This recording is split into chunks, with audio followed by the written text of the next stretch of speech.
Our fiscal year is July through June. So you have a very recent report there of what happened in the 12-month period. And I'm reminded by my neighbor here, Suzanne, that when you have a deficit, you darn well better explain it. So there were two things that we did this year that were unusual. One was new and the other had been done before, but not for a number of years. The big one was the taxpayer mailing, which this newsletter went to 99% or 98, I don't know, a big percentage of everybody that pays taxes in this town. That doesn't mean that everybody who lives here, well, I shouldn't say that. If you live here, maybe you are a taxpayer, or at least I hope so. Anyway, that was a very large printing bill. If you see the printing bill, which says $2,641, a big hunk of that was for that one printing, and a good hunk of postage, obviously, because it was however, it was a bulk mailing, so it was a very economical thing. So that's part of what went on. And the other thing is that we decided, since the zoning regulations of our town do not allow us to build an added structure on our property at the museum to shelter the Kellum Dory, that we would have to make the Dory mobile.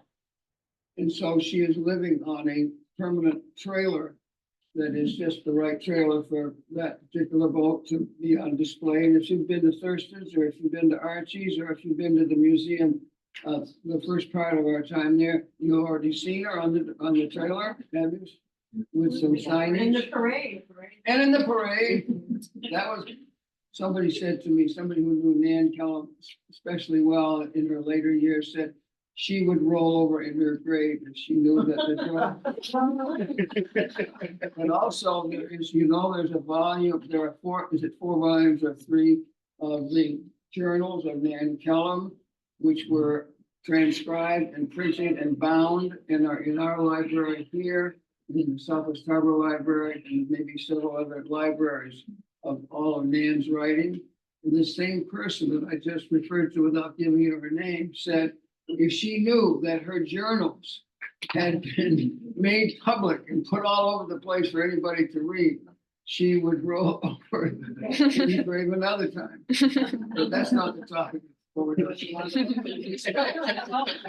That's rolling twice. So now she's back upright. Oh my God.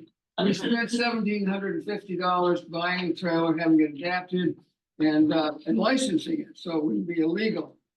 And so that's a one-time investment, you might say, except for the license renewal. And it was never budgeted or dreamed of at the time that we started out our year. On the other hand, we take budgeting rather casually because we have so much faith that the income that we need will arrive, and it has always done so. So are there any questions anyone has about our financial year report? No? Okay. Oh, I will say this. I will say just this much because it goes with it. We have 234 members on our mailing list, of whom, well, there's a few more than that who have not paid any dues or made any contributions for 5 years or more. They're still there, but they're going to go away. 5 years is our limit. So there are obviously people in the 105 who contributed to the annual appeal this year. There's a difference between 234 and 105. We have a lot of people who have contributed in the past, some just last year, some within the 5-year period I spoke of. And so they're still on the mailing list. They're members in the sense that we give them a grace period. But grace is limited to 5 years.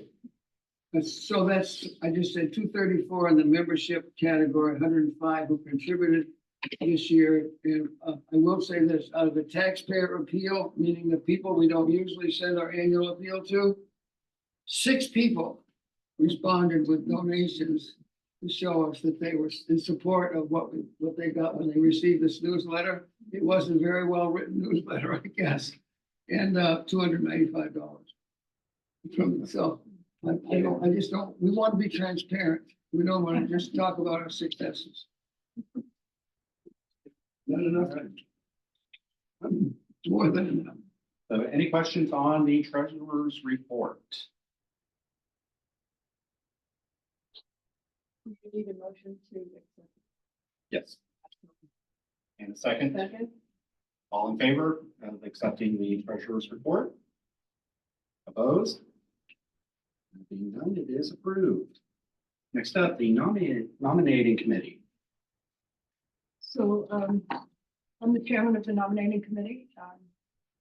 This year we proposed for a slate of officers, President Patrick Callaway. Actually, there's no change. Vice President Kathy Pratt, Treasurer John Duffy, and myself, Muriel Davison, Secretary. Two current members are renewing for 3-year terms, Nan Lincoln and Ella Kotson. And we have a new member coming onto the board this year, Mary Kotler. So, and that will fill out our board, which can have a maximum of 13 people by the bylaws. So we just need a motion to, are there, yeah, we can have nominations from the. So then we need a motion to accept the slate of officers, slate of officers and members.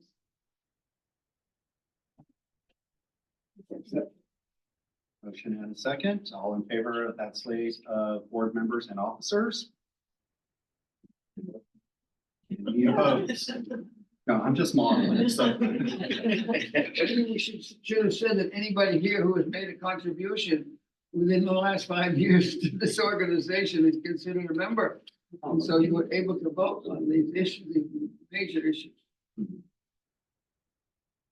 All right, so anything more from nominating committee? All right, so that gets us through treasurers, nominating committee. A couple of thoughts from me as the newly recycled president. So it has been a very good year for us in a lot of ways. Some of which we've already touched on and are very visible. So seeing the dory out in public in ways that we have not been able to do before. The Big Red Building down the road, that's still us. We're open 4 days a week now. That is a change we made last year. And certainly it is not our proprietary possession. It is your museum as much as ours, if not more than ours. Because what we have there is the history of our community, which is a very interesting, diverse, creative community in ways that we are still figuring out. So we can think back all the way to the Revolutionary era and some of the work that we're seeing now on grave sites for our Revolutionary War era veterans, all the way to the present day, and how the community comes together and sometimes conflicts with one another in ways that we wouldn't expect. So think of what we're seeing just today and some of the construction we're seeing on the Seawall Road as the community comes together to help one another, to support one another in our mutual interests. This is a pattern that we see throughout Tremont history. We see it through farmers as they come together, through merchants, through teachers and education, through the fishing industry, through people who work on the sea in various capacities. It is a very distinctive, creative, and special place that we have here on the island. That is quite distinct from what we'll see over in Bar Harbor, what we'll see in other parts of the island.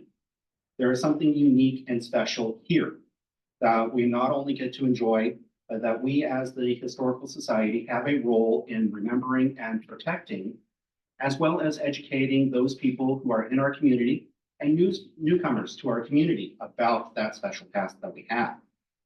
So this is very much a work in progress, and it is not just our work. It is your work as well, because your memories, your pictures, your documents, your letters, your genealogies, all of that matters as well.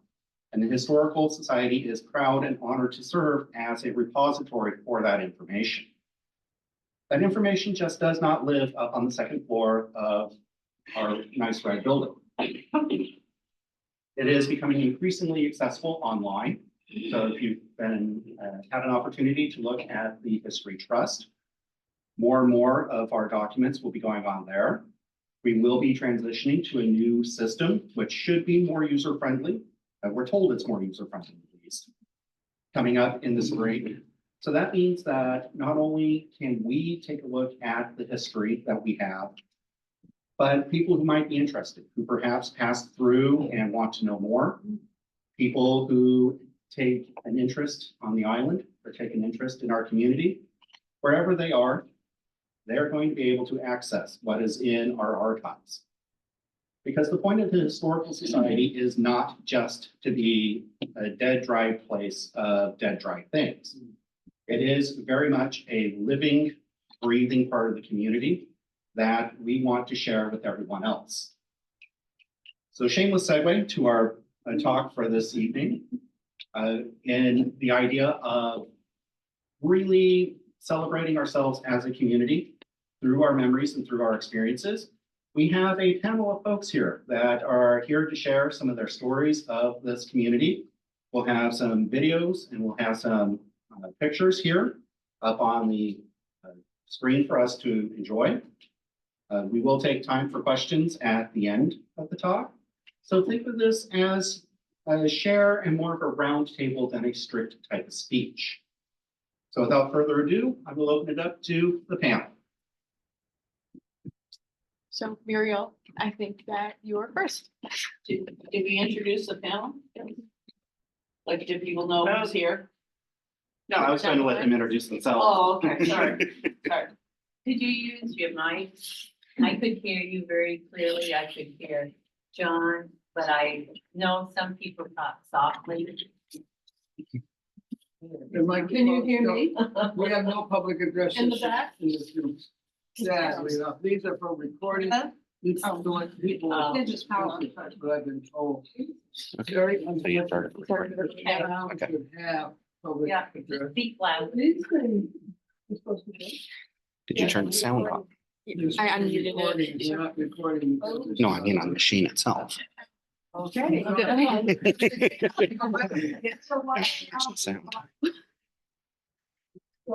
Right. Nobody tell- turn the- Anyway, so what I want Speak to, right up, Muriel. what I want to talk about is, and if you in the back can't hear me, yell and I'll raise your hand or whatever. We're each gonna talk for about 10 minutes. I'll try to keep it to that. And what I'm gonna talk about is growing up in Bernard in the 1940s, 1950s, and it had a business, as did McKinley, that's how they know. They had real business districts and stores, as did all the little villages in Tremont, because back in the 1800s, early 1900s, people didn't hop in their car and go to Southwest or wherever to shop. They had to have grocery stores near home. So I'm going to give you a touch of history, show you some pictures, and then talk about the 1940s and 50s when we were kids growing up. So in the 1890s, there were actually 3 stores in Bernard. On the corner, what we think of now is the old red store. It was owned and run by Thomas Jackson. It was a grocery store. It had a pool hall upstairs. And I think there was a barber there at one time. And this is an older picture, well, it's not an older picture, but it's been refurbished now by Marty Lyons, and who's the custodian of the Paul Hinton estate. And it used to have stairs that went up the outside, and you could go up the stairs and go to the pool room and whatever else was up there. It has stairs again now. And it has stairs again now. That's Yeah. why I said it's not the same as the picture. Okay, the second store was Willis Watson's store.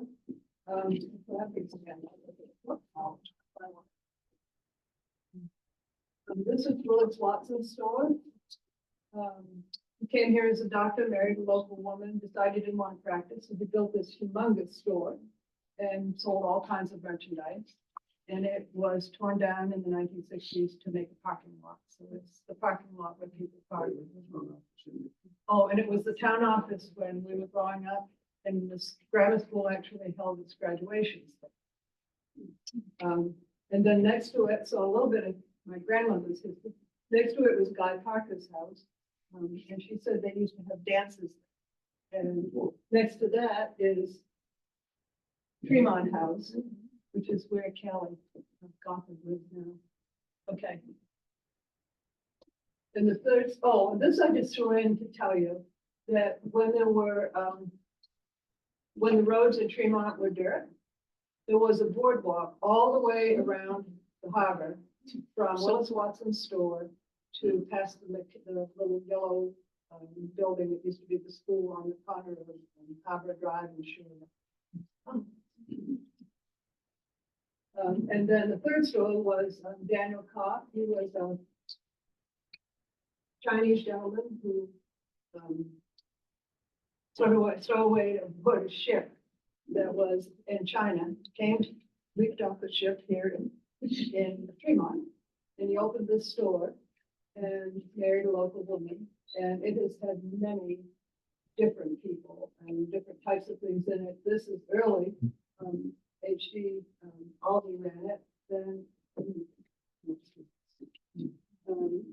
you can keep going, Ella. Then when we lived across the street from that, this is Ethel Mitchell. She had groceries, sewing goods, candy. I don't know about you, John, but we were a little timid about going in there. 'Cause She you don't thought know the which kids way were the gonna children- steal the candy. Here's the difference. Okay, then it was Bass Harbor Market for a while. I think Kay and Bud Higgins and maybe later Ken Sawyer owned that. Then Kay and Bud Higgins owned the Harbor Light restaurant there and In that location. in that same building. Oh, So this is Kay, that's Bunny Orchid, Eddie Hamlin, my grandfather, George Trask, and and Webb Seavey on the end. And the old guys used to gather around that restaurant. And the next one will show some of them standing out front. Again, there's my grandfather, George Washington Trask. Joe Worcester lived in Bernard. And Bert Condon, who was the postmaster in Bernard until he retired and his daughter Harriet Hinton took over. in the little red store. In the Little Red Store. Yeah, we used to, so in 1951, the Fremont Consolidated School opened. And the first time we all got to ride the bus and have school lunch, we didn't home open. And it came down to the end of that road, Bernard Road, and let us off at the post office. And we'd all rush in and open our little mailboxes, which had dials on them and a code, no key, and get our mail and carry it home. Okay. And then the store I remember the most. So my family lived until 1946 in the house across the road from the store on the corner of Locust Point Road. And this is Lottie Melwood's store here. Which was the Roger Rich gas station from Bernard Corner. Thank you, John. So Roger Rich, the last store up the road in the 40s. I don't know how late it was. I don't remember. After the war. After the He was a war. veteran. And it was on the Bernard Common, which looked very different than it does now. And the building was moved down here and it always had lilacs in front of it. No lilacs. And this is, look, Sorry. this is Wendell Seavey, who many of you may know. He lived in the house next to it. And that's Daryl House. Was he half brother or adopted? They were Adopted by the Kellys. Kelly. Chandler Kelly. Oh, right, okay. I mean, I don't know if he was adopted, he probably was He was raised with. raised by Chandler. And so here's the things I remember. So there was behind the store, and I have a picture of this livery stable that was run by Lottie's husband, who was no longer alive to my memory when we were growing up there in the 40s and 50s. And then their big house over here, which earlier in the 1900s, Lottie ran as a laying-in place. And women came there to have babies, and Lottie was Charlotte. Lottie was a midwife. And then in the store, there was 2 rooms that were hardly big enough for 2 more people to stand side by side. You couldn't walk up to the shelves and get groceries. There were counters all around, and the shelves were behind the counters. So you pointed and Lottie got whatever you wanted down. In the second little room was the meat department, which is a big chest freezer. And you lifted the top and she asked you what you wanted and you picked it up. But the most important thing for us kids in the corner of the sales counter, there was a 2 or 3 shelf glass case that was full of penny candy. And whenever we had a penny, we'd go and we'd stand in that case, and she really was patient. We would stand there for minutes and minutes, trying to pick out what we'd spend that penny on. Okay. And this quickly is Louis Noel, Lily's table. Was he Lottie's husband? He was Lottie's husband. And Lottie was actually a Kelly, her brother Tom Kelly was a selectman here in Tremont forever. Where exactly was that? You know where Locust Point Road is? Yes, of course. Okay, so if you think of Daniel Koff's store, which went through so many iterations, actually at the end of its life, it was a upholstery store, and then Rose and Bob Tilton lived there. And it's a residence. And then, so it was their store opposite the one side of Locust Point Road, and opposite the other side of it was Lottie Nolan's store. And there's still a big house there with the barn. That's right. One of those buildings up there is just up the nearest. It's this one over here. Right in here. And Therese wanted me to say, there was the first Bernard School was on Columbia Avenue, and there's a big marshy area between Columbia Avenue and this building. And Daniel Koff bought the old school when it closed, and the new one in the middle of town was built. And they dragged it up across the marsh and settled it on its property there in the winter. We settled it on its property. So that house that Will, what's his last name, Will? Down. Will's down. Will's Dow lives in the house that was the Koff family house, and that was the school on Columbia Avenue. And the Which I reason did a lot of research, I never found that out until just now. The reason we know that was a school, because the school was 2 stories, because again, my grandmother, Emily Rich Track, they used to have dance, she told me they used to have dances on the 2nd floor, and they used to play basketball. The school was on the 1st floor. And the building that was the store is only 1 story. Okay. Yes, I could tell you a story about that. Okay. Oh. there was a- All done, didn't you? Okay, this, Introduce yourself. I'm Suzanne Beal Madeira, Suzanne Benson Beal.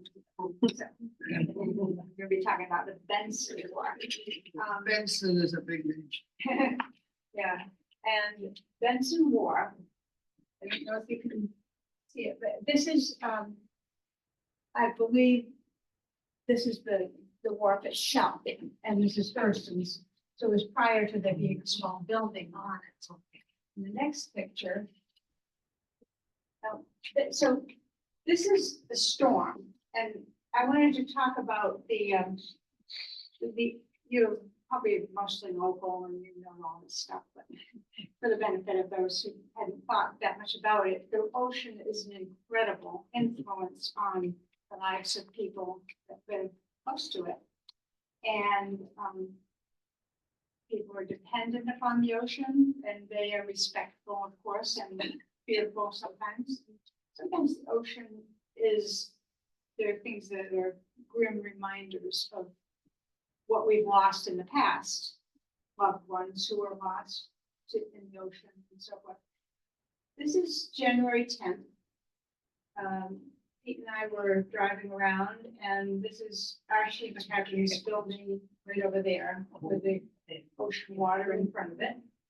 And this is looking across the harbor at Benson Wharf, right there. Okay, and this is about 15 minutes before, I forgot what the next picture is. Okay, and this is Benson Wharf in probably 1980s or 90s.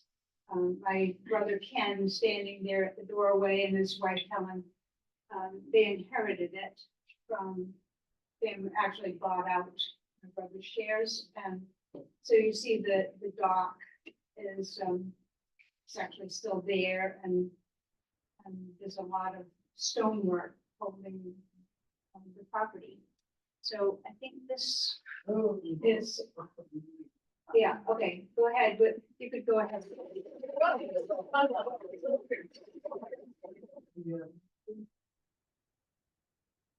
Art Kane took that portion of the video. You can see the power of the ocean. Took the foundation out. Yeah. Some of those stone blocks were like 2 feet by 3 feet by 3 feet.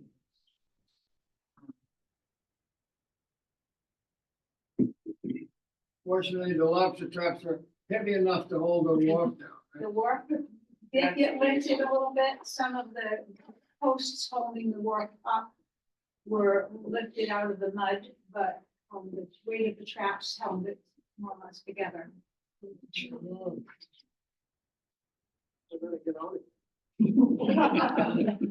The neighbor's little dock, they ended up putting as much weight on it as they could find.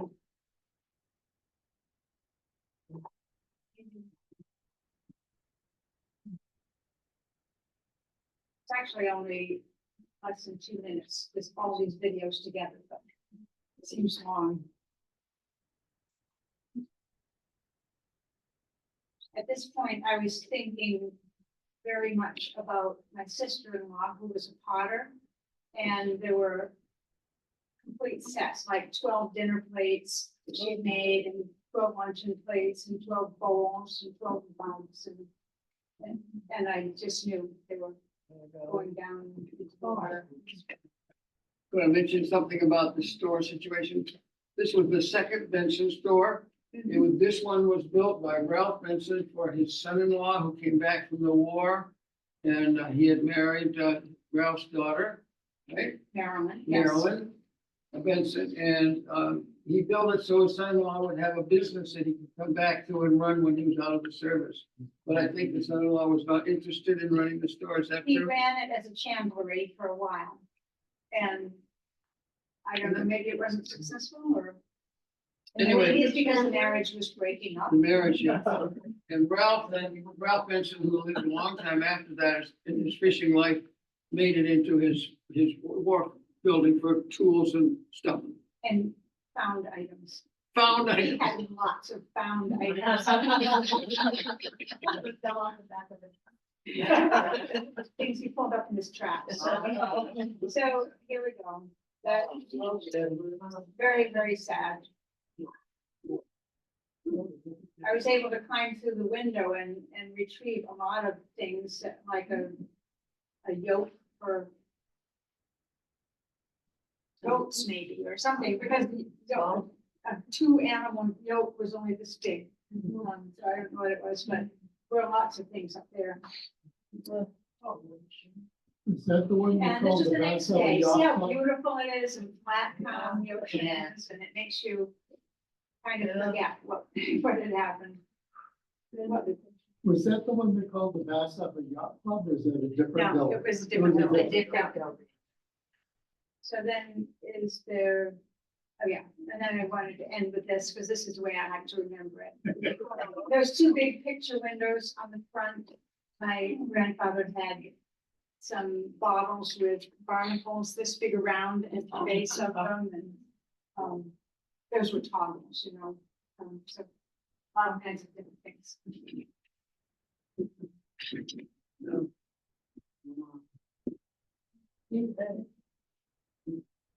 Ah, wait a minute.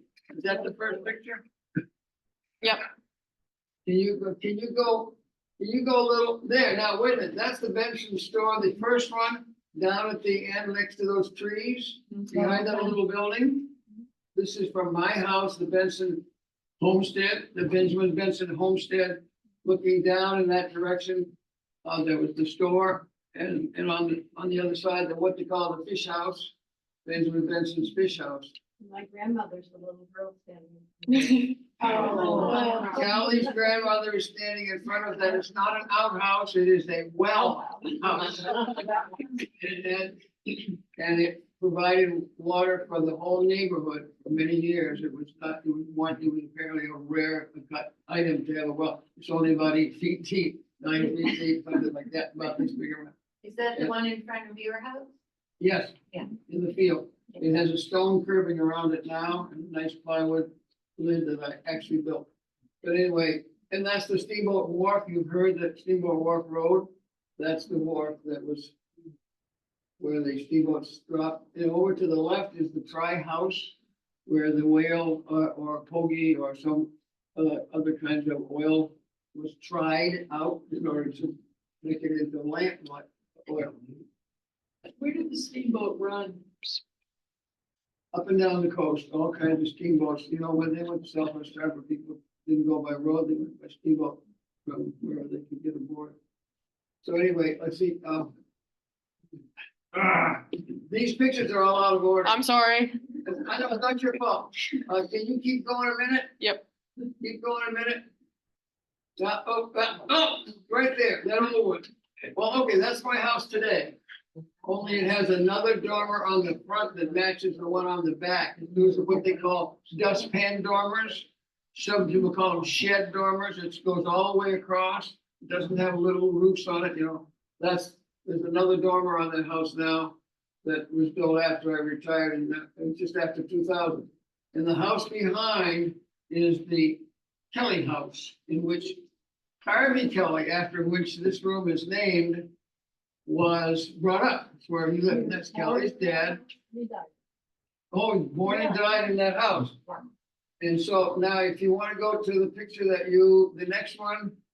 All right, this is the same house about who knows how many hundred years ago. I mean, it's built roughly in 1800 or a little tiny bit after by Benjamin Benson. It was not red, except if you were on the other side of it. Now, this is Harvey Kelly's story to me. If you were on the other side of it, the side not visible from the water, it was red. If you see this side, if you can imagine that it was yellow, it kind of weathered, but that was so it could be visible from boats, ships going by this harbor where there were no trees to prevent people from seeing that there was one house there, prominent, yellow. And somebody said, well, where do you get that kind of paint in those old days? There's yellow ochre clay and red ochre clay. Kathy says, yes. And you oil and stuff, you make paint out of it. So that's what you probably went down around the house and found where. And that's the well house that we talked about earlier. That's where the well is in relationship to the house. There was no, you notice there was a shed in the picture that I shot, a modern picture. There was a shed to the left of the L. You know what an L is compared to the main house. There's no porch and front door in the corner there where there's that single window. But that's the way the house looked when it was built and for a long time. Does the well still have water? Oh, yeah, we use it all the time. We do not drink it, however. It is slightly, not up to par on E. coli or something like that. Okay, but we use it for everything and it never goes dry. In spite of the fact that there's no longer 12 families using it. Okay. It's 8 feet deep. It's very shallow, maybe 10 feet. It's a dug well and it has stones all over it. All right, so can we go to the,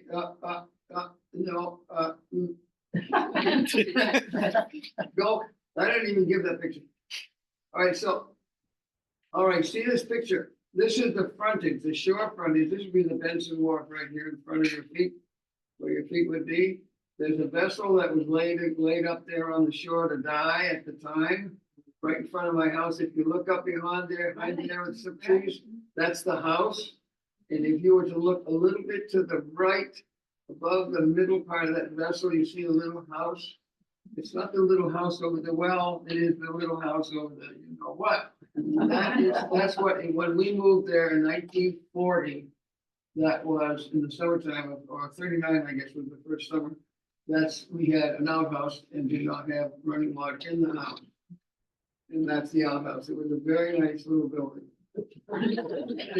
Okay, so now my brother and I went to this school. This is the Bernard School as it looked way back. Pretty much the way I remember it, that if you looked on the porch there, the door to the right would lead you into the main part of the building. There were 2 classrooms in there. One was for grades 4 through 8, and the other one at the back was for the younger kids. I never went in that younger class because I was in grade 5, my brother was in grade 7. In the year of Pearl Harbor, 41, that 41, 42 was our school year. If you went through the door that's to the left, I think that's the substitute for the basement, of girls and boys basements. Only they didn't have water in that building either. It was a kind of a big outhouse with 2 parts. Big tall windows. Our teacher was named Bernard, not Bernard, Bernard Johnson. Anybody remember him? Of course you do. What a man. By the way, the house that was the Barn Arts house, up by the school nowadays, I guess it isn't Barn Arts anymore. I think maybe Andrew Simon sold it, but anyway, that was where Bernard and Hattie, his wife lived. Florence, in those days. After they moved away from Mount Heights Cemetery. All the time I was going to school, he was my teacher in 6th grade. And they lived up the house on the right-hand side, just before you get to Mount Heights Cemetery. You got your little younger. And then when they retired, they moved to that house. Barnard's house. And he was always the deacon at the church that passed the plate and greeted you at the door, right? In those days when he was active. Right. At the Harvard Church. I'll say there's one, during the time of the war, which of course that whole year was, Bernard Johnson would digest the morning news somehow or other for kids. He'd give a brief report of what was happening in the war, not enough to scare us and make us feel horrible. The thing that made me feel horrible was that winter when we lived in the house that I just showed you. For the first year-round time, it's been occupied for a long time. My mother would listen to the news every night. I think it was, the guy Lowell Thomas. Yeah. Oh, yeah. Anyway, and she was so sad and so grim and so worried, just felt horrible. But my dad was going to seminary at that time up in Bangor. He was gone 3 nights a week at school and he'd come home. And so when she was there alone, especially, she was just so sad. And I didn't know enough about what was going on at grade 5. Is But that still there? what's that? That building's still there? Yeah, It's the gallery, the art gallery. it used to be the Wicker Place. Yeah. And then before that was the KP Hall. Oh, yeah. I'll just tell you one thing, there was one day when Mr. Johnson, you see, if you're in separate grades, you can listen to the younger grade stuff that they're doing if you don't remember something you want to. If you're a little smarter, which of course is me, you listen to the grade above you and you get interested in what they're doing. One day, the 8th grade was having a science lesson in the morning, and Mr. Johnson was telling them how a siphon works. He didn't have anything set up, he was just talking about it, I guess, I don't remember. But they thought he was crazy, that these kids, these boys, they had to be boys, 8th grade boys. Oh, Mr. Johnson, that doesn't work, that couldn't work, what are you talking about? And so when we came back from lunch, we had to walk home to lunch those days. One of those tall windows had been opened at the top, and there was a long piece of, what I remember was copper tubing, I don't know why, but it was a big long thing, it was up over and down over.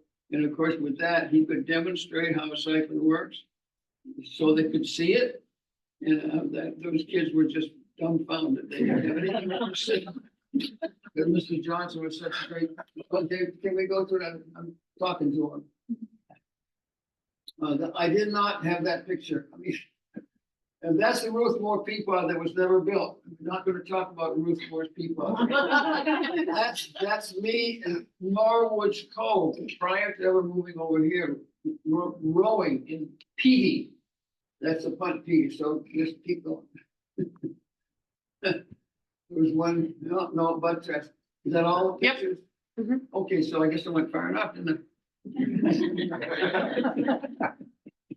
Yes, it says. Look at the bottom. This picture, I think, does not depict what I did with my father, because we traveled with long lines, not with a towed net. When I grew up, we called this a dragger, but and And that is the Esther the second, which is the boat that I remember. There was an Esther, both of these were named after my mother. And I believe this boat was after he died, and the boat was sold to a man in Brant Rock, Massachusetts, which is part of, oh dear, Marshfield? South Shore anyhow. And I don't recognize any of the people aboard there, and unless possibly one of them is Bobby Rich, because he helped my mother sell it. And he had a big following in Brant Rock. I went down looking for the boat years and years later. Did not find her there, but I found a man who ran a boatyard next to. He took me out around the boatyard and showed me all of the Bobby Rich boats that were in Brant Rock Harbor. And I think there was something like 14. There were a lot of them. In the smaller version of this picture, right over the bow, you can see a black dot. There's another boat off there, and I don't know who it was. Probably it was somebody from Brant Rock, but anyhow, this is the Esther the second, in which I went, and there she is on the ways, also somewhere near Brant Rock. I don't know who took these pictures, but clearly they pointed the camera a little bit too far to the right in this one, because the mast that you see up along the left-hand side of the picture, top, was a riding sail. And you don't see that very much now in the lobster boats, but it would keep the boat kind of headed up into the wind while you haul the trap aboard. He fished at Mount Desert Rock summer and winter. He didn't like to fish inshore because there were too many boats, too many traps, too many something or others. So he went, and I think he said to me once that, or I heard him say, I don't know if it was to me, that he can fish about 1 in 7 days offshore at Mount Desert Rock in the winter because the weather was so bad. Yeah. And he got caught out in some bad weather. I wasn't going to talk about this, but he and that's Sorry. that. Should I go to the next one? You can go to the next one, yeah. This is the Esther the second at launch day at Bobby Rich's shop. I don't know if we were yet on the bow, but Muriel, my sister, who is the eldest of 5 of us, and I and Brian, my next younger brother, were all, there's another picture in this. It's in the family collection of the 3 of us on the bow after the boat is in the water. And this must have been just before. Ruth Moore smashed the bottle of champagne on the stem. That other picture, which I did not find, it's somewhere in the Trask family trove of pictures, but I didn't look very hard for it because this is a very good one. You can actually read the name, and well, probably not in this blown up version, but that's the boat that I went trawling in, and probably this is a good place to go into what I was going to talk about. I didn't go lobstering with him. I started lobstering, I believe, about 1952 in a punt that was built by Bobby's father, Cliff Rich, who was Uncle Cliff to my father, and I suppose granduncle Cliff to me, or great uncle, whichever you want to call it. And there's a picture of Muriel and I standing in the first Esther's on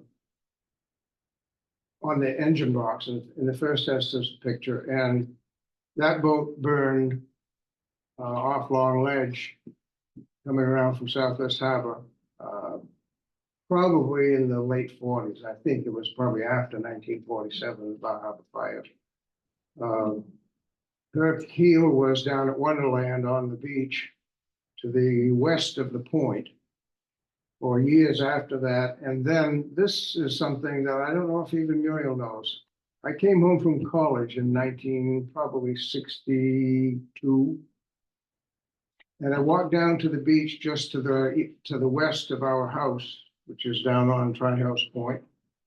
And there was a stern there, mahogany stern, and it had a name on it. They were brass letters screwed on, but they were gone. But the outline you could see, it said Esther. And I didn't grab it. I don't know why.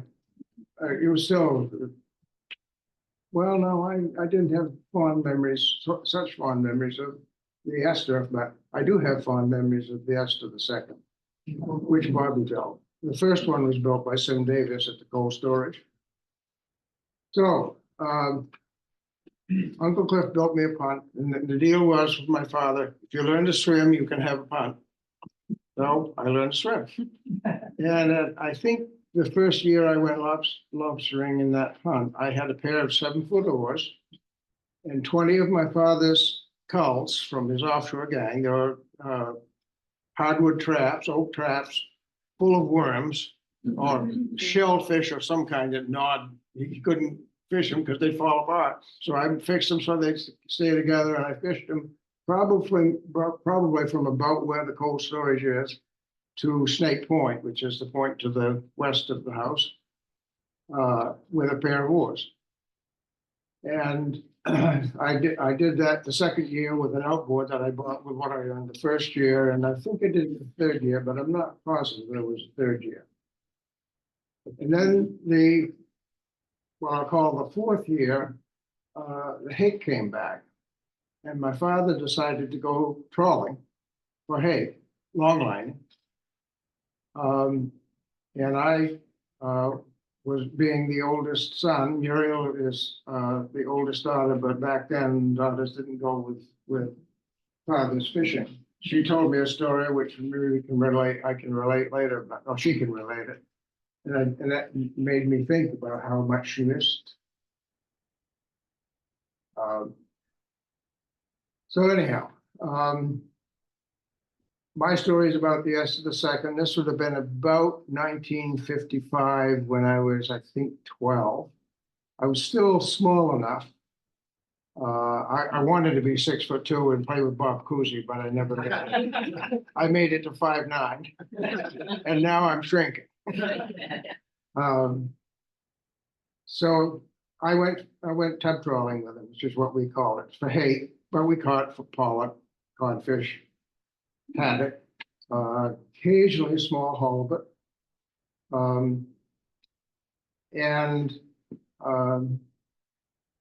Somebody used the phrase, I don't remember who it was, but haking and aching. Because we got up at about, depending on where we were going, we fished off Long Island on the 60 fathom line roughly. And then we also fished off, I believe it was probably the outflow of Blue Hill Bay. It was west of Mount Desert Rock.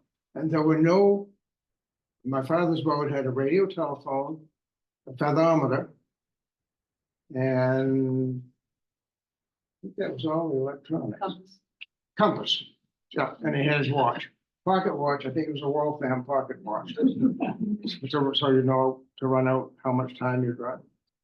That was the trip that I remember vividly, and it's not typical. The typical was to get up at midnight, leave the harbor at 1 o'clock, roughly, row aboard the boat and he would wind the trawl kegs. I think they were old nail kegs, but they were painted with his colors.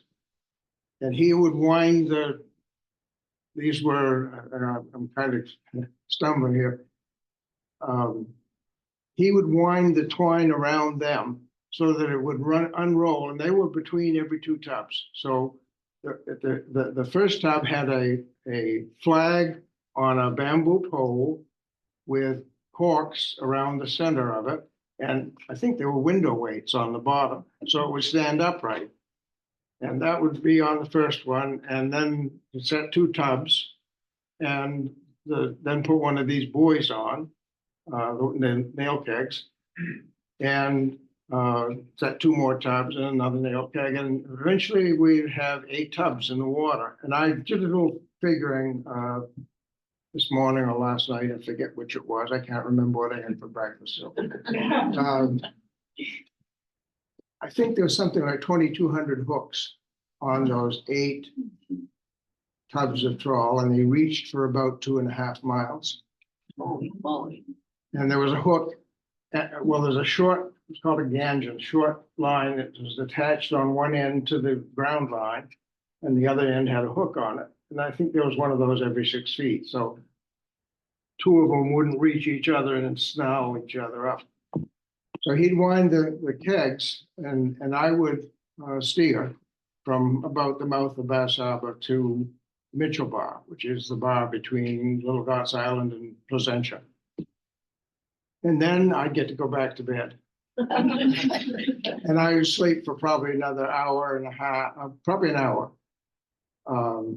Until we got off to the 60 fathom line, and then he would wake me, and I'd steer while he set trawl. And you set trawl with the setting sticks. Wooden stick, I couldn't find one. I probably should have made one, but it's a wooden stick, oak stick about this long, and it was shaped a little bit. I think it was tapered. You hung onto it on the thick end, and you help the line up out of the tub and over the side of the boat, because otherwise hooks would catch. He liked to set. He was right-handed, and so if you sat from the starboard side, the right side of the boat, you'd have to stand aft of the tub of trawl. So you were in the way of those hooks going up. So he liked to set from the port side, where he could stand forward of the tub, and he wouldn't be in the path of the hooks that were going overboard and aft.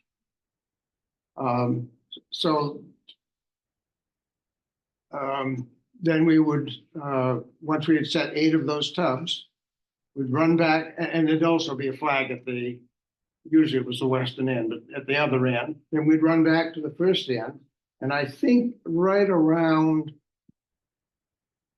3 or 4, probably 4 o'clock in the morning, we would pick up that first one. We'd find that flag sticking up, or the pole sticking up with the flag on it, and we'd haul back the 8 tubs.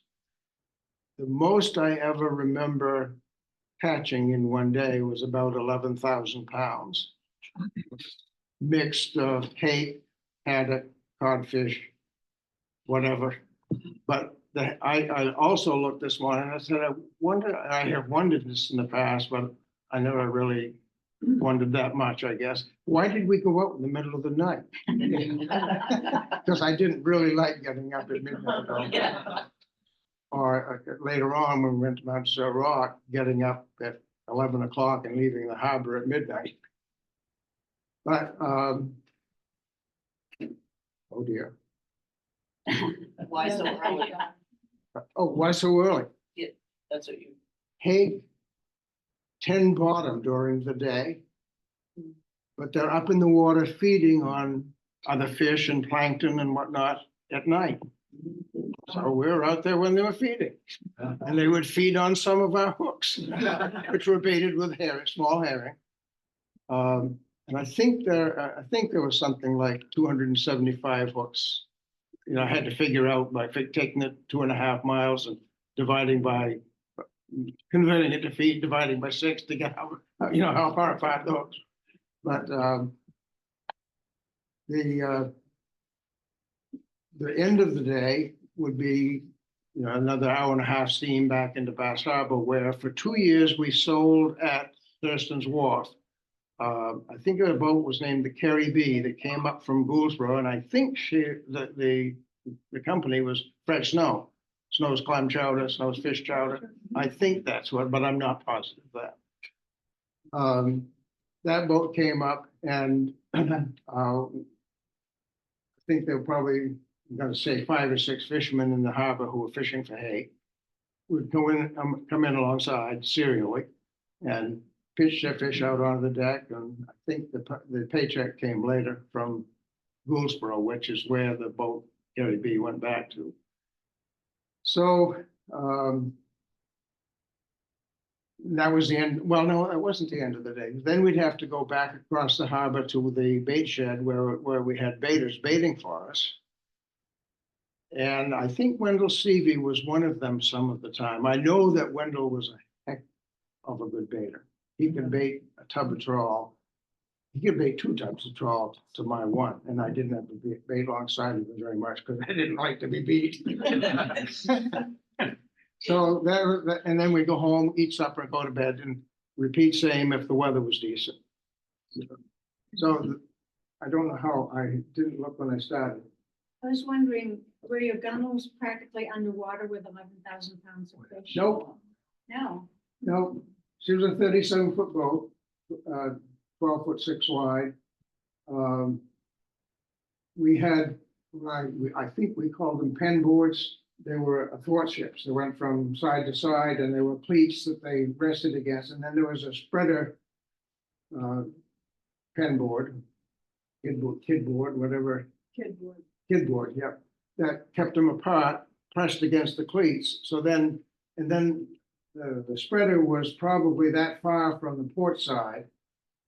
And then probably the other side was from the front edge of this to the wall. And that's where the fish went to start with. But if we had a lot of fish, then he had some turned scupper plugs. They were turned out of pine or something. They're about that big around, and they taper down to something that would fit in the scupper. Everyone know what a scupper is? Okay, pull through the boat where water's supposed to drain out to, but if you get the boat too low, it drains in. Right. So we pound those into the scuppers. And then as we fill the pen, they spill over into the after part of the boat. They'd also spill over into the narrow part, which was kind of a walkway to start with until it got full of fish. And if you really had a lot of fish, they'd spill over under your feet in the steering station. And 11,000 fish, they were under our feet.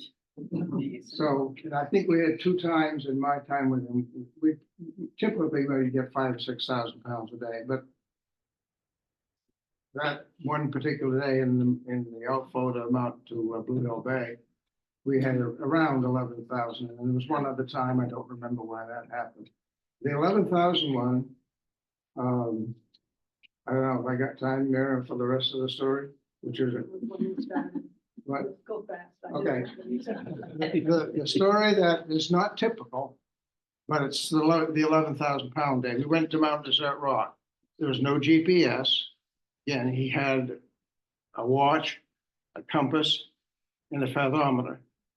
So we have to steam to Mount Desert Rock, out of Bass Harbor, and about Bass Harbor Bar, probably God's Island Head, I'd get to go to sleep. Get to Mount Desert Rock, and then compass course to the western, don't remember what it was, but to the western until we hit that deep channel, which is water outflow from Blue Hill Bay, and set out the 8 tubs of tall there, and probably 70 or 80 fathom of water. And that day, after we had done all of the aforementioned setting up of the flags and all of that, we picked up got back to the first stand, picked up the ground line and started to haul back. And we could feel, we take turns. Whoever was steering would steer, and the other one would use the hauler. And the hauler was powered by a flat belt on the front. There was a small, it had a lot of black electrical tape, and it's about that big around on the front of the engine. And it had a twist in it because the engine was right-handed, so it turned this way, and that would pump line overboard. So it had a twist in it, so it would the hauler out on the washboard would turn the opposite direction. And we felt weight, and we finally got this fish up. It was my father called it a nurse shark. It was probably about 12 feet long. And it was probably that big around. And the minute her tail came out of, well, I don't know if it was a male or a female, but the minute the tail came out of the water, slat her tail and parted the ground line. So then we had to run to the next keg. So we probably had hauled half a tub of tall back. We had to run to the next keg. That's why they were there, every 2 tub. You haul that up, leave it bent on to the rest of the trawl and haul back to where you parted. Well, we parted again. So then we got out I think we called it grappling, but it's grapnel, I think. And we dragged for that because I didn't care, but he didn't want to give up that half a tub of trawl. And so we finally caught it, we hauled it back, and then we went back to the next keg and hauled that up, and we hauled the rest of the trawl without further ado. But it took so long, and I don't remember whether he called the Camden, I think probably he got word by radio telephone and not to the Camden Marine operator. And there were no cell phones, so. Yeah. So he got word to Bass Harbor, where the Carrie B was waiting for all the boats to come in, and learned that it was so late that she'd gone back to South Gouldsboro. So we steamed in to South Gouldsboro. I think we got in there about 11 o'clock, no, probably about 10 o'clock at night. So it took us a long time to drag up the thing to, all of the pushing and shoving to get that half a tub of trawl. And we got in there and pitched the fish out. And that was the day we had 11,000. I remember that we had 4,500 pounds of great big bull haddock. They were about that long, probably 3 feet long. And you look at the haddock they sell now. Yeah. They throw them back if they're less than 6 inches. I don't know. So we got them out, and then we had to steam back to Bass Harbor. We got back to Bass Harbor at 2 o'clock the next day, 2 a.m. It was the longest day I ever put in, although I got to sleep some of it. I can't remember if I steered on the way back to Bass Harbor, but probably not. Oh, But how old were you? I think at that point I was probably 12 or 13. Wow. And nobody thought it was, what's the word I want? Child abuse. Because it wasn't. There was a father teaching his son how to become a fisherman. That's right. And if Muriel had been the firstborn, well, she was the firstborn, she'd been male, she'd have been the one out there. So anyhow, that was a 26-hour day, and I've remembered that ever since. We left the harbor at midnight, and we got back at 2 a.m. the following day. Wow. So you've heard more than I intended to tell, and I probably took way more than 10 minutes.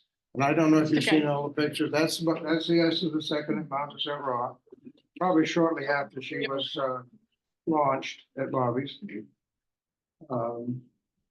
And that's it. Okay. That's it. Thank you. And even though I hated it at the time, I loved it from this point. Would you like me to pull up the video? No, not yet. Not yet. I was gonna say, I'm hoping you didn't think you were saving the best to last. My name's Ben Harper. When Kathy called and asked me if I'd be willing to speak tonight, I said I would. Then further in the conversation, she said, you're gonna just about 10 minutes. I guess, my God, I know everything I know in 3 minutes. And I mean, that's not fast. But thank God I've got a video. And actually, and the star of the video is actually here with us tonight, Brad Reed, the fire chief. Ben was assistant chief. Assistant chief. My name is Ben Harper. My grandparents on my father's side actually had Harper's store in the post office in Seal Cove. Because the post office closed in '63 when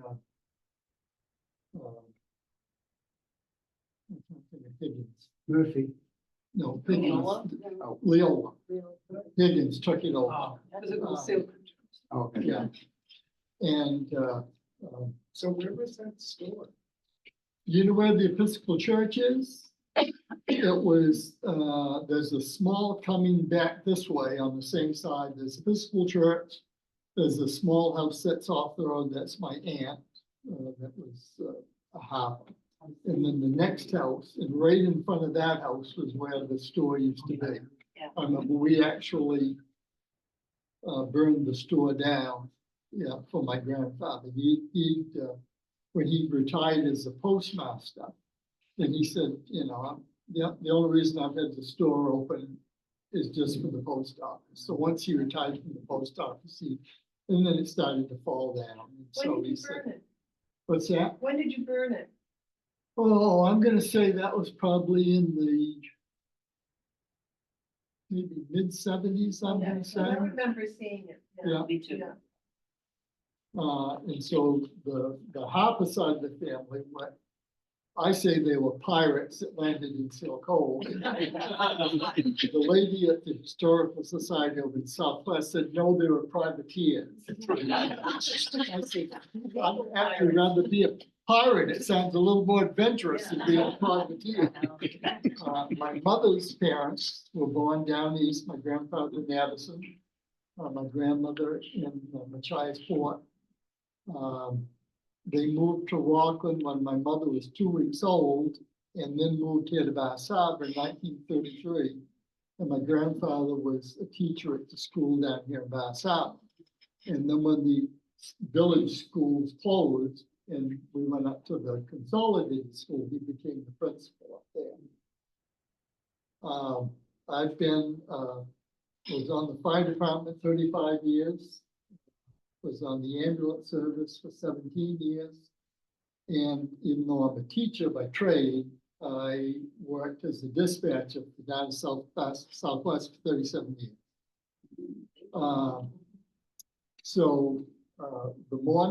The night before the fire, I had worked a late shift. We'd had 2 OUI arrests, which back in 1991 was a little out of the ordinary. So I was late getting home, so I was still in bed.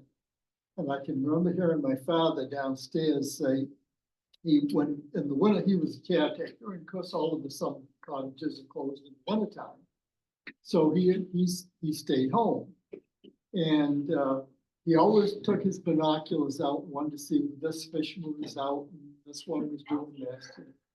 And he had the binoculars and he happened to look down towards Reed's store. And I heard him say, geez, there seems to be a lot of smoke coming out of the side of the building on the store. And he had no more got that out of his mouth when the pages went on. He said, we've got a structure fire at Reed's store. So Bradley was already there when I got there, and I checked in with him. All of the trucks were, the one in Seal Cove, the 2 in Bass Harbor had drivers and were getting ready to set up. The first thing I did was I went into the post office to see Chris Gilly, who was the postmistress in the post office, which was what, 20 feet, 25 feet away from the store. And I said, Chris, I don't know if we'll be able to save the post office. And the look that came across her face, I can picture it today. She was in the panic. So I said, you better call your boss and see what he wants you to do, but don't plan on the post office being here at the end of the day. So we called every department on the island. One of the trucks that came from Southwest was a Coast Guard fellow that retired. He'd only been in the Coast Guard like 6 years, but he retired. And now he's a full-time firefighter over in Bar Harbor. And every time I see him, I always kid him about when he was backing the truck up, he backed into the flagpole at the Bass Harbor post office. And it's still got a little tilt. So I said, look, John, they're still waiting for you to come back and put that flagpole back up straight until some feet line. So We had a pretty good turnout from all of the towns on the island.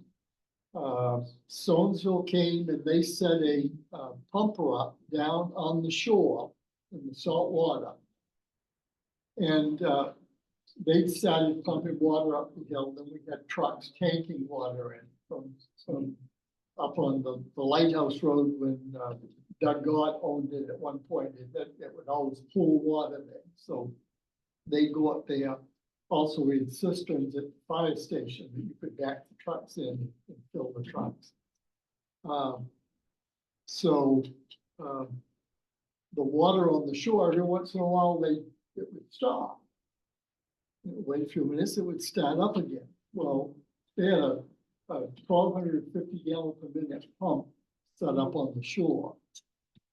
And it was pumping so much water that it was gathering all the seaweed that was coming in. And it would finally clog up the intake line. You have to shut it down, get out and tear out that seaweed. And then start pumping again.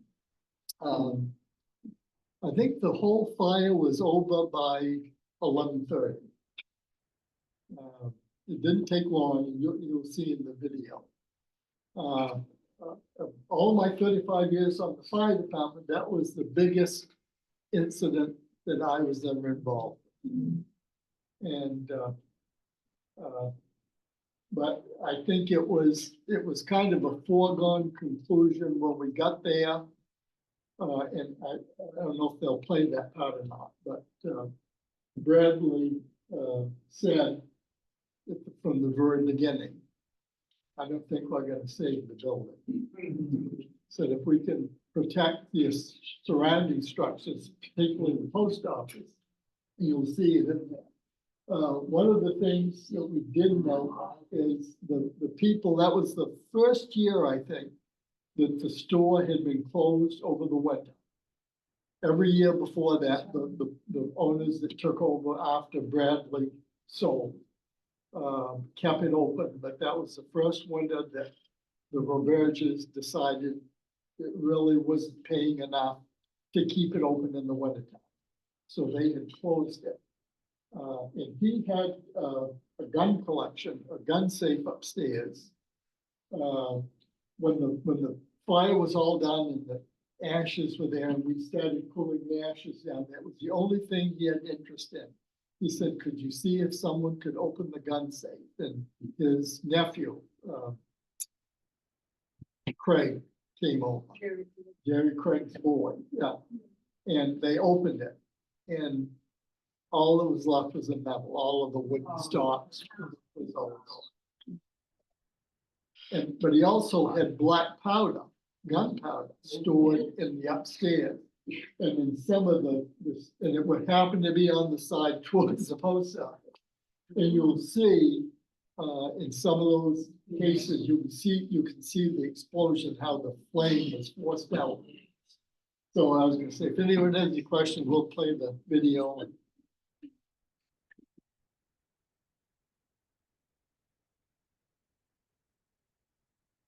Year was this again? January 2nd, 1991.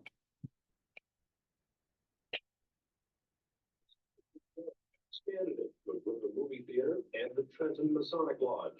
The Reed family sold it 4 years ago. They've known long before that any fire would have been a bad one. You just don't have the water, you don't have the manpower and trucks to fight something this size if it has any stat at all. And this is it. There was no one in the building at the time. Both Paul and Bill Robert were out of town. It was the first winter in anyone's memory that Reed's General Store had closed for the season. In Bass Harbor, West Van Arsdale, News Center. An investigator from the fire marshal's office has been called to help determine what started that fire.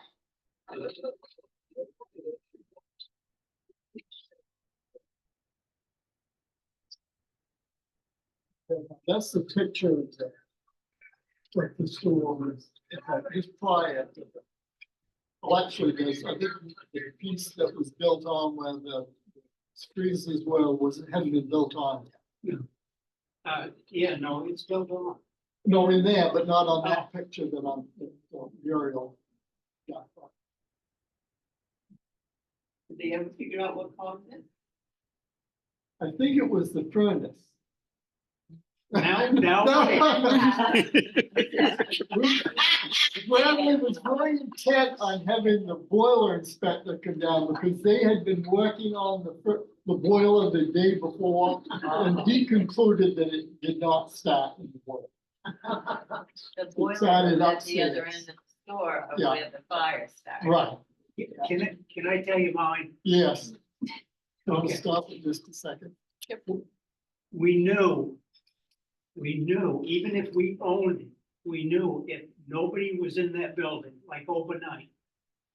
Time somebody figured out what was going on, it was gone. It's too old, too dry, Too open. too big. Yeah, And so, yes, Ben is right. We had just cleaned the boiler, I think the day before or something.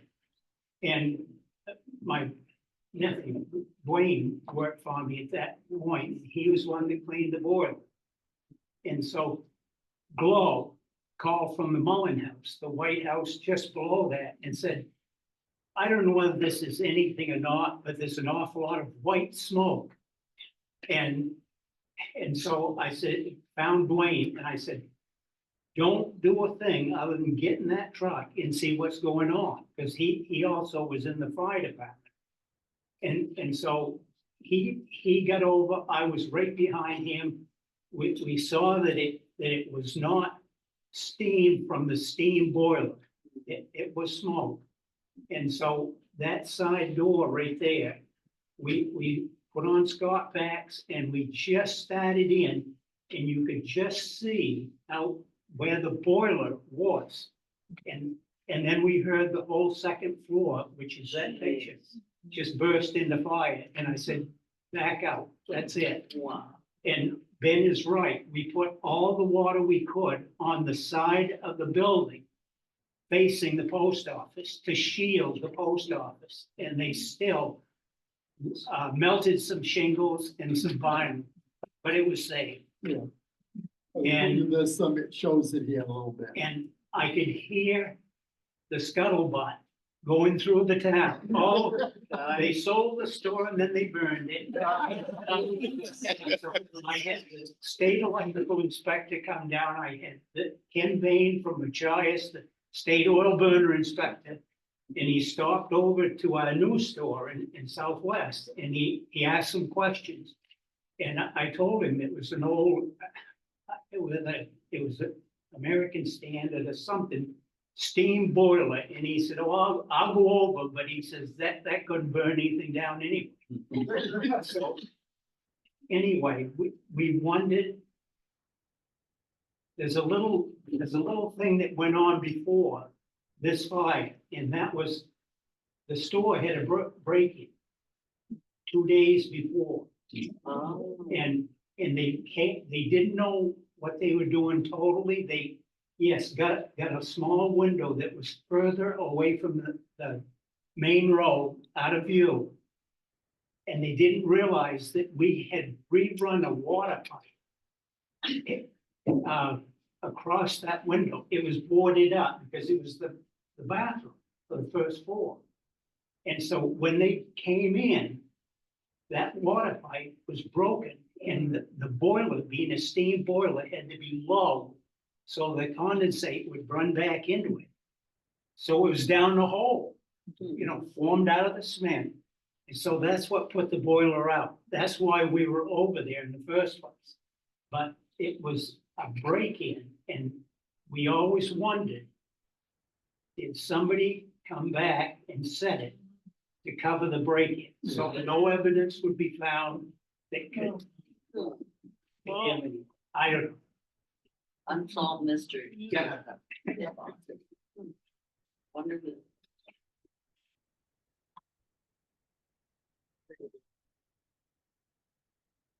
What's wrong with you guys though? Didn't take it over. That's the side towards the post office. You can just see to the left, you can just see the corner of the post office. That's the old oil house. Yeah. The one with the store. That's the post office.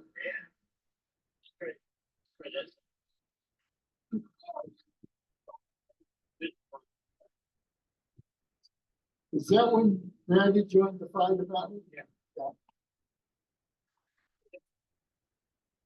That's Randy Dog. Sad. If somebody had broken in for shelter and frame, that happens. Another person. It's accidentally. Oh, yeah, there was an earlier break-in. That was through the front door.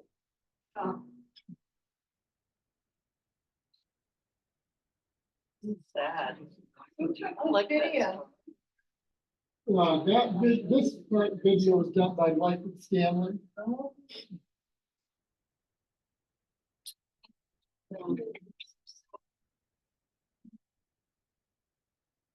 That's a artist studio there.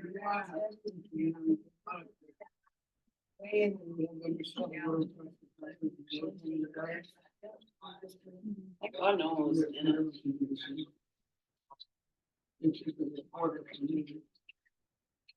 I think quarter was what you got.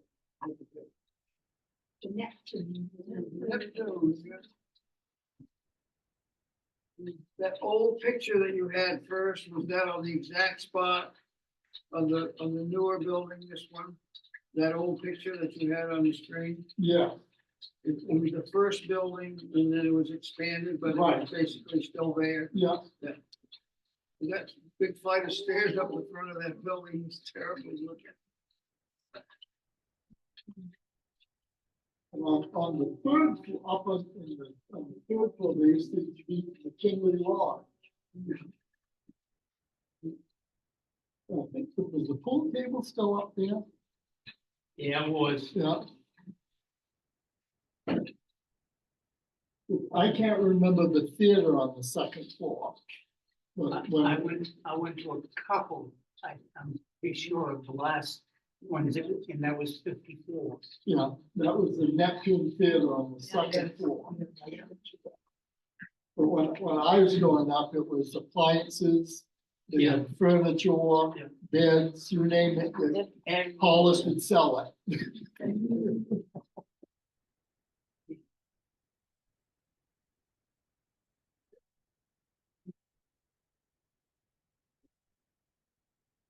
We'll jump towards the end. oh, pretty remarkable that you have this, you know, and it's sad to watch, but it's quite a piece of history. Oh. I mean, even the house, it was Clayton's house. I mean, that was starting to get warm on the outside too. And that's how far away that is. That's Connor. That's a really good job. That nothing else done. So was the ring that was over there? No, it was not. Was the ring in the face?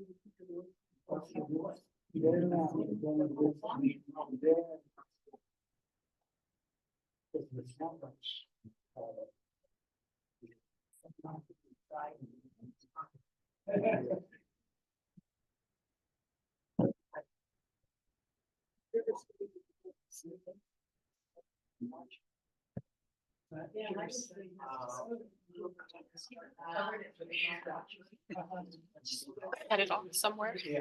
Yeah. That's it at the end.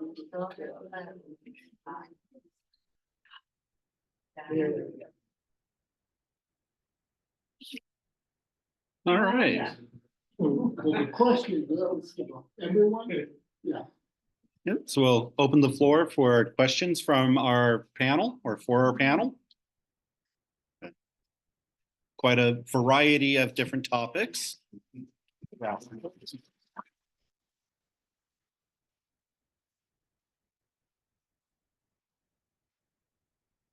I had a question for Bud. I was curious about, you talked about hauling the fish in. How did you get them off the hooks? Did you have to do that by hand? Yeah, I'm standing at the hauling station, the fish pen is here. So, Oh, and it would, sometimes the hook would straighten out, sometimes it would pull out a little piece of the jaw, but you got them out that way. If there were dogfish, You slat them, you slat them, you slat them, you slat them. Finally, the hook would pop out and hit you in the back of the head.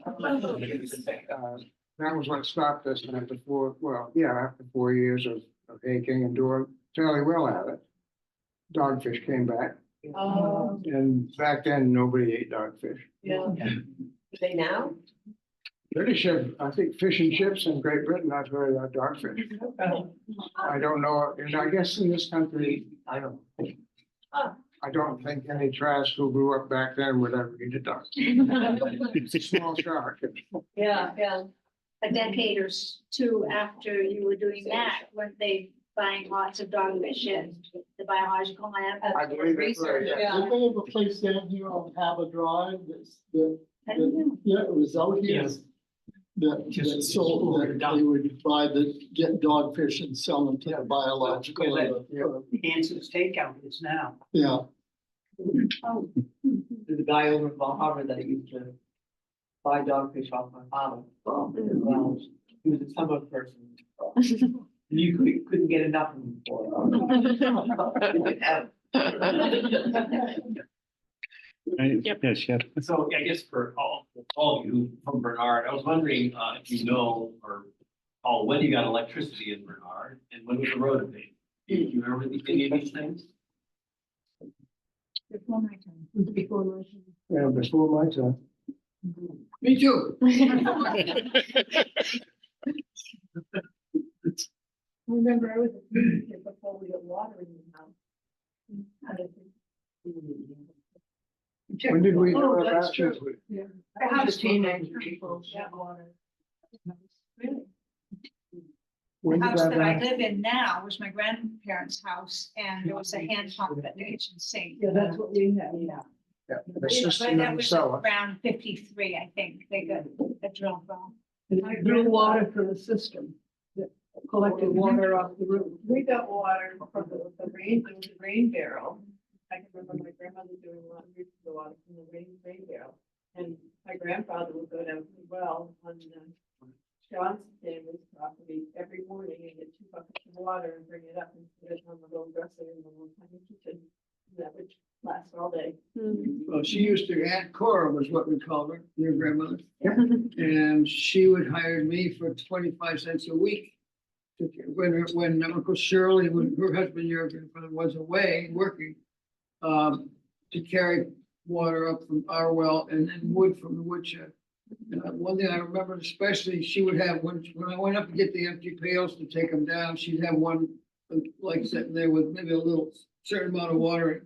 And she would take that pail in one hand and with the tea kettle that was sitting on the stove, and take the lid off, and she would pour so accurately into that tea kettle, and that pail didn't rip, spill a drop. She was so clever, that's so strong. But at some point, I have to remember before electricity, because I remember the Iceman coming, and there was an ice box. in Oh, yeah. the freeway. Chris Waller. She would tell him how many pounds she wanted, and he would cut off a chunk and bring it in and put it in the ice box. So there was no- Yeah, he had a horse and a wagon, Yeah. he brought ice to our place too. my grandfather behind the store years ago had an ice house, and they get the ice from Silico Pond and bring it up and then pack it in sawdust so they could have it for the summertime to sell. The Little Red Store, when it was a store, if you look at the inside doors there now, the original ones are probably this thick, because that's where they stored the ice. He taught us to keep it from thawing out. That's what I always heard. So, I'm curious about the water from the cisterns. What was that used for? Everything. That wasn't considered potable. It was potable. I think it was tested. Oh, yeah, that's Well, what. it came- It came from the gutters along the edge of the roof, along the eaves. It came down through downspouts and into the cellar, and that's into the cistern. And the cistern had a big end, which was the collection end where all the incoming water flowed into. And then there was a row of, might have been double row of filter brick, maybe 1/3, cutting off 1/3 of this granite and the water flowed through that. And then from there, we used it, and I believe it was probably tested. Yeah. I have that in my house now, this from when it was the Tremont house. And that double row of brick is in the corner, and that area is the only dry place. The system is still in the trash place too. I think that I heard once that, some people had a diverter that, so that when it first started to rain, if it hadn't rained for a long time especially, there'd be birds had been sitting on your roof, you know, so that they let that go out to the yard and then they'd switch the diverter and it would go into the cistern. Maybe, is that accurate? If you got a filter, then that would avoid the need of it. I just think things are generally cleaner too. Yeah. Well, tomorrow about the house. Well, yes, perhaps they didn't carry as many. I'm not sure, but. You know, the, I wasn't, I mean, it was probably cedar shingle roof instead of asphalt, which is safer.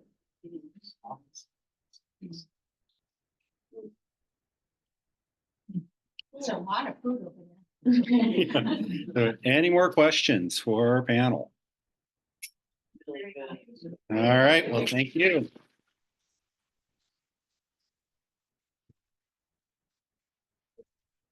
These snacks over here. Not that I. Stuff my face over there.